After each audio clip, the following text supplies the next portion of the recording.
And despite previously supporting the self-determination of some nations, the U.S. continues to dismiss Crimea's choice to reunite with Russia.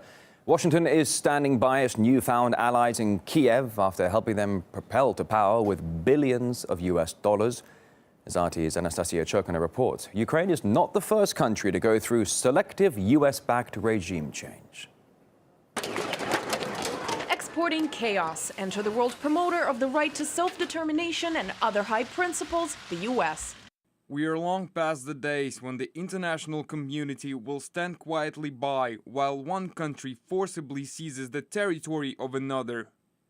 Incidentally, behind this noble statement is the #1 meddler in internal affairs of other nations. Middle East is an example. What is known as the Arab Spring is a method of self-destruction, achieving political purposes through having societies destroy themselves.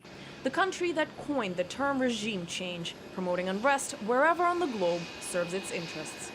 Latin America has been a major target of the U.S. over the years.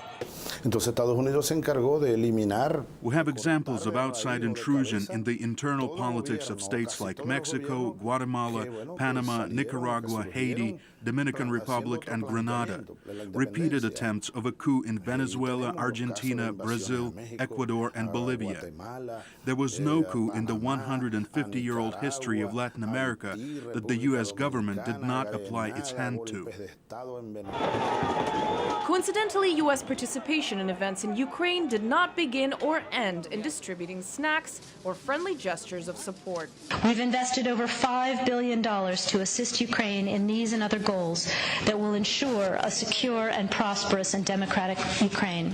The West spent $5 billion destabilizing Ukraine. This is something that is a mess that is put on Russia's doorstep by the West. Before Kiev protests turned into chaos, Russia proposed that Ukraine work with both the EU and Russia. The U.S. had another idea, wanting to see Ukraine as part of its ally, the EU. Read to eventually find its way into NATO. There is no other path that would bring Ukraine back to long-term political stability and economic growth. A popular joke among Latin American leaders: why will there never be a coup in the U.S.? Because there's no U.S. embassy in Washington. Freedom, sovereignty, and international law are all terms repeated like a mantra by U.S. officials. But with a handful of examples of the U.S. attempting to puppeteer other parts of the world, that joke is not so far from reality. Anastasia Churkina, RT, Washington, D.C.